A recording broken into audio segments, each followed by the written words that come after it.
ఇంకో మంచి వీడియోతో మీ అందరి ముందుకు వచ్చేసానండి.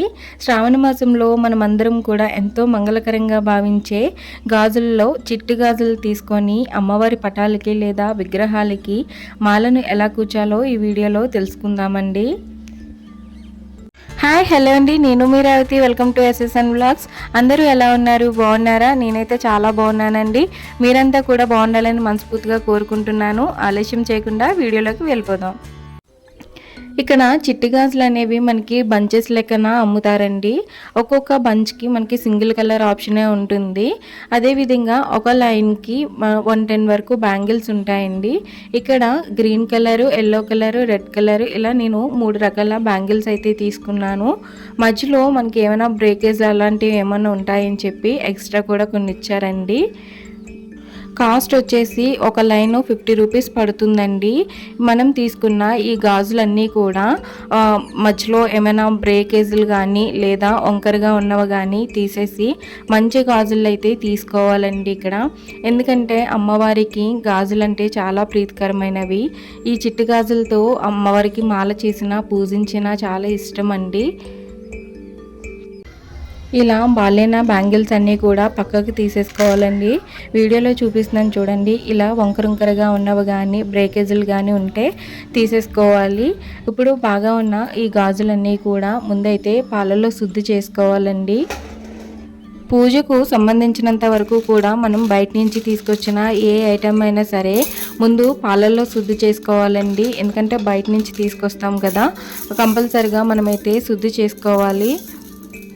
అన్ని ఐటమ్స్ అవ్వండి, కొన్ని పాజిబుల్ ఐటమ్స్ మాత్రం కొన్ని ఉంటాయి. అవి మాత్రం కంపల్సరిగా ముందు పాలల్లో శుభ్రం చేసుకొని తర్వాత మంచినీళ్ళలో శుభ్రం చేసిన తర్వాత మాత్రమే దేవునికి సమర్పించాలని చెప్పి మా పంతులు గారు అయితే చెప్పారండి. ఎందుకంటే మనం బయట నుంచి తీసుకొచ్చేటప్పుడు మనకు తెలియదు, అంటూ ముట్టు తగిలే అవకాశం ఉంటుంది కదా. మాలను కట్టడానికి నీడిల్ తీసుకున్నట్లయితే మనం చాలా ఈజీగా మాలను అల్లేయొచ్చండి. అదేవిధంగా దారం ప్లేస్లో ఉలెన్ థ్రెడ్ని తీసుకుంటే మనకు మాల అనేది లూజ్ అవ్వకుండా స్ట్రాంగ్గా ఉంటుంది.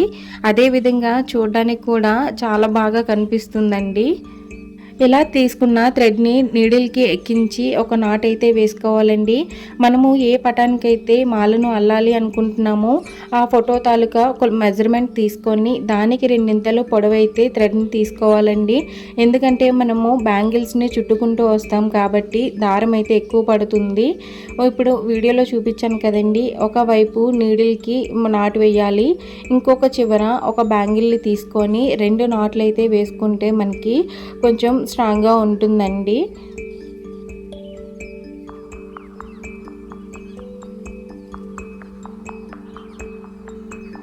ఇక్కడ నేను 5 గాజులు చొప్పున తీసుకుంటున్నానండి. ఫస్ట్ అయితే ఎల్లో కలర్ తీసుకుంటున్నాను. మనం ఫస్ట్ బ్యాంగిల్కి నాట్ వేసాం కదండి, రెండో బ్యాంగిల్ని కూడా అదే గాజు పైన పెట్టి ఫస్ట్ నాట్ ఎక్కడైతే వేసామో రెండో గాజుకి కూడా అక్కడి నుంచి థ్రెడ్ని లాగితే, వీడియోలో చూపిస్తున్నాను చూడండి, చాలా క్లియర్గా చూపిస్తున్నాను. ఇలా చూపించే విధంగా మనము ఫస్ట్ నాట్ నుంచి కరెక్ట్గా అదే ప్లేస్లోకి వచ్చే విధంగా రెండో బ్యాంగిల్కి కూడా 2 రౌండ్లు అయితే చుట్టాలండి. ఇలా 2 రౌండ్లు తీసుకోవటం వలన మనకి గాజులు అనేవి దూరంగా జరగకుండా దగ్గరగా ఉంటుందండి మాల.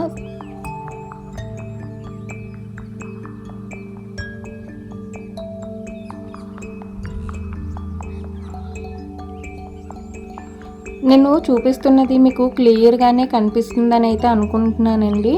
మనము ఫస్ట్ బ్యాంగిల్ నుంచి సెకండ్ బ్యాంగిల్కి ఎలా అయితే మనము థ్రెడ్ని లాగామో అదే విధంగా ప్రతి బ్యాంగిల్కి కూడా ఒక గాజు పైన ఒక గాజు పెట్టి మధ్యలోంచి ఆ నాటు దగ్గరికి మళ్ళీ నాటు వచ్చే విధంగా మనము రౌండ్ అయితే తీసుకోవాలండి. ఇలా తీసుకుంటే మనము అదేవిధంగా గాజును వదిలేయకూడదండి. ఫస్ట్ గాజు కాకుండా మనము ఇప్పుడు ప్రజెంట్ ఏదైతే బ్యాంగిల్కి మనం థ్రెడ్ చుడుతున్నామో దాని ముందు గాజు అయితే గట్టిగా పట్టుకోవాలి. అలా పట్టుకోవటం వల్ల బ్యాంగిల్స్ అయితే జరగవండి. మాల మనకి చాలా దగ్గరగా వస్తుంది, నిండుగా కనిపిస్తుంది.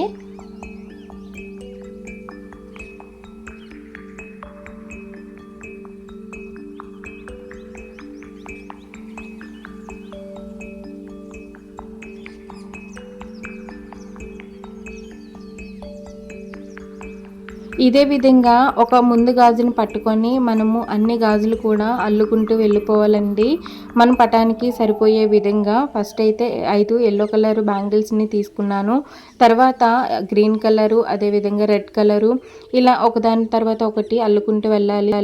వీడియోలో చూడడానికి కష్టంగా అనిపిస్తుందేమో కానీ మనం చాలా ఈజీగా ఈ మాలను అల్లేయొచ్చండి. మనము రెగ్యులర్గా దేవుని పటాలకి పూలమాలలు వేయలేం కదండి. ఇలా అమ్మవారి పటాలకి ఈ చిట్టి గాజుల మాల అలానే వేసి ఉంచేయచ్చు. చాలా నిండుగా కనిపిస్తాయి కూడా. ఇప్పుడు శ్రావణ మాసం కదండి, ఈ ప్రతిరోజు కూడా మంచి రోజే. మనం ఈ మాలను ఏ రోజైనా కట్టుకోవచ్చు. మేమైతే మంగళవారం, శుక్రవారం అమ్మవారి పూజ చేస్తాను. అదేవిధంగా లలిత సహస్రనామం శ్లోకాలు ఎక్కువగా చదువుతూ ఉంటాను కాబట్టి నిన్న పూజ అయిన తర్వాత లలిత సహస్రనామం అది చదువుకుంటూ శ్లోకాలు చదువుకుంటూనే ఈ మాలను కట్టేశానండి నిన్న శ్రావణ మంగళవారము. ఓం శ్రీ మాత్రే నమః అని అనుకుంటూ కూడా మాలను ఈజీగా కట్టేయచ్చండి. అమ్మవారి పటాలకి మాలను సమర్పించిన తర్వాత చూడండి ఎంత నిండుగా కనిపిస్తున్నారో.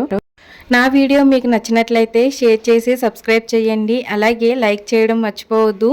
మీరిచ్చే ఒక లైక్ ఇంకా మంచి వీడియోస్ చేయడానికి నాకు చాలా హెల్ప్ అవుతుందండి. Thank you for watching.